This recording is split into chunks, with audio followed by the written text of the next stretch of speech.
Electrolyte imbalances and ranges. First, we're going to discuss the electrolyte sodium.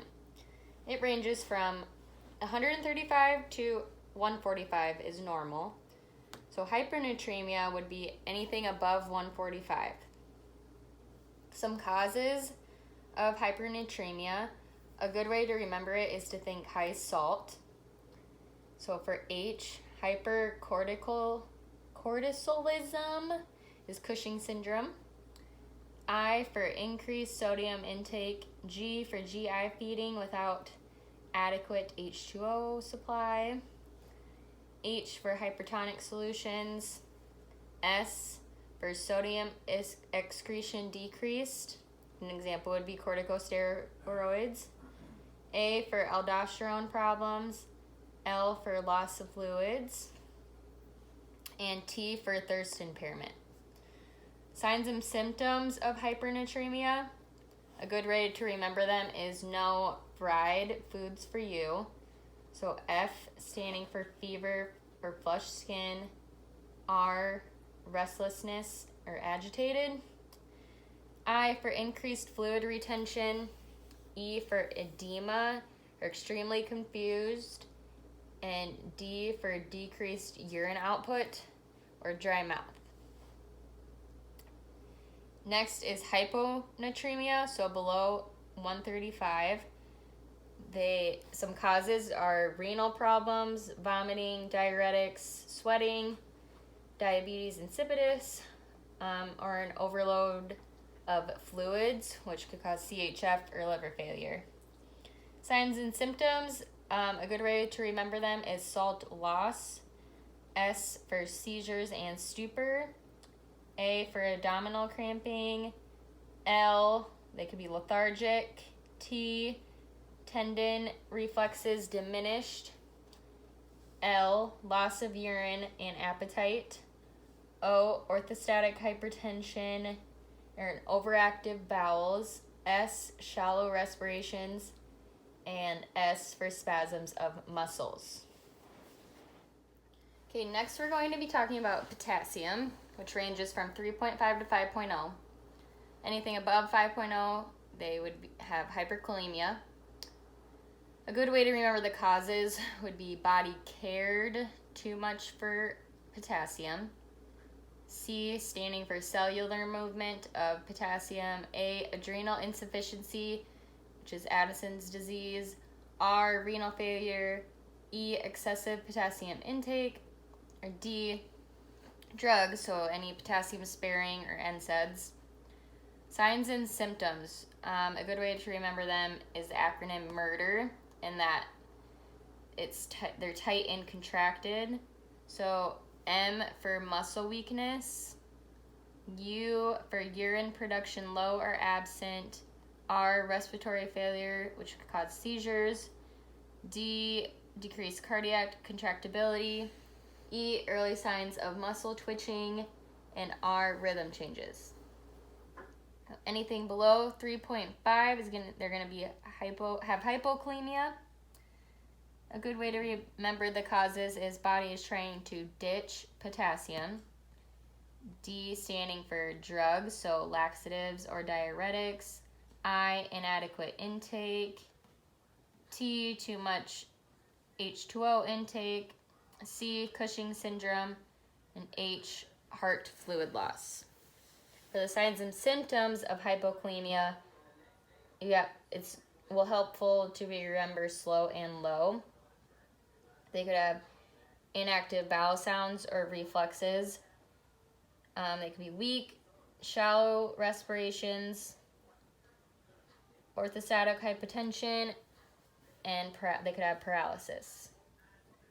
Another way to remember signs and symptoms are 7 L's, so they could be lethargic, have low respirations, lethal cardiac changes, loss of urine, leg cramps, or low blood pressure or heart rate. Okay, next we're going to be talking about calcium, which ranges from 8.4 to 10.6. Anything above 10.6 is hypercalcemia. A good way to remember the causes is high cal. H for hyperparathyroidism. I, increased intake of calcium. G, glucocorticoids. H, hyperthyroidism. C, calcium excretion decreased with thiazide diuretics. A, for Addison's disease. L, for lithium usage. Signs and symptoms. The body is too weak. So W, for weakness of muscles. E, EKG changes. A, absent reflexes or abdominal distension. And they could have kidney stone formation. Next is hypocalcemia, which is below 8.4. Good way to remember causes is low cal. So L for low parathyroid hormone. O, oral intake inadequate. W, wound drainage. C, celiac disease and Crohn's. A, acute pancreatitis. And L, low vitamin D intake can cause hypocalcemia. Signs and symptoms. The acronym CRAMPS. So C, they could have confusion. R, reflexes, hyperactive. A, arrhythmias, so they could have like prolonged QT. M, for muscle spasms. P, they could have a positive Trousseau sign. And S, for they could have signs of Chomsky's. The last one we're going to be talking about is magnesium, which ranges from 1.3 to 2.1. Anything above 2.1, hypermagnesia, magnesemia. A good way to remember the causes is MAG. M standing for magnesium containing antacids and laxatives. A, Addison's disease. And G, glomerular filtration insufficiency, which is renal failure. Signs and symptoms. Remember the acronym lethargic. L for lethargy. E, EKG changes. T, tendon reflex is absent. H, hypotension. A, arrhythmias. R, respiratory arrest. G, they could have GI issues. I, impaired breathing. And C, cardiac arrest. For hypomagnesemia, causes diabetic ketoacidosis, hyperparathyroidism, and alcoholism. Signs and symptoms are similar to those of hypocalcemia. These two kind of coincide. Same with hypercalcemia and hypermagnesemia. So, signs similar to that would be the cramps, confusion, reflexes, hyperactive, arrhythmias, the prolonged QT, muscle cramps, positive Trousseau sign, or signs of Chomsky's. Next, we will be talking about the functions of body fluids.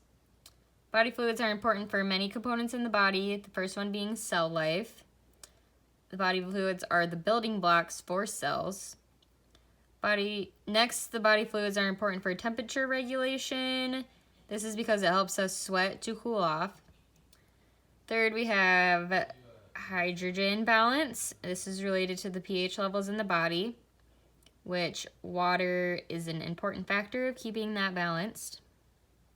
Fluid is also needed for waste elimination, which we do through urination.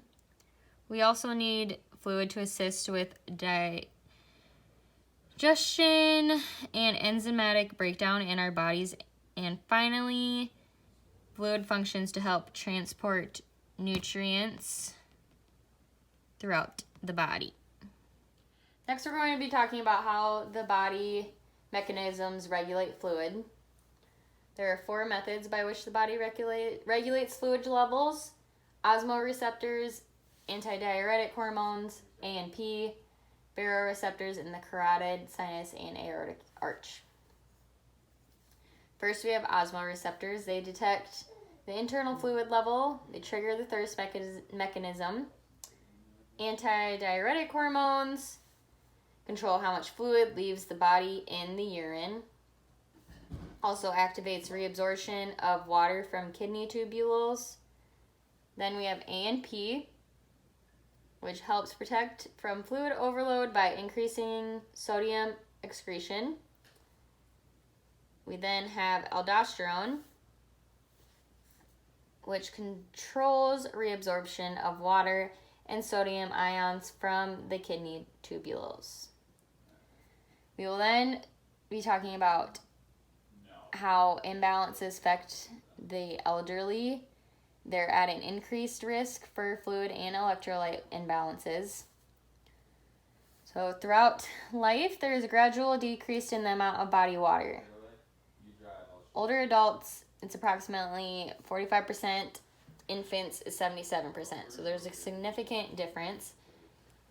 Increased fat in the body leads to a decrease in the percentage of body water, which makes sense because elderly tend to have less body fat.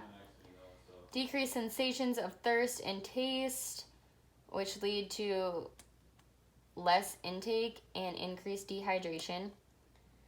Elderly have an increased chances of urinary incontinence, which leads to reluctance in increasing fluid intake.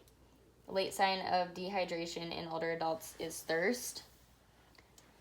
So in conclusion, for every cell of every organ, life processes take in fluid. Nutrients, reproduction, and cell functioning must be dissolved or suspended in water. For cell life processes to occur, must be a continuous change of water, glucose, oxygen, nutrients, electrolytes, and waste products. Fluid imbalance leads to other imbalances as well, and minor changes can offset the whole system.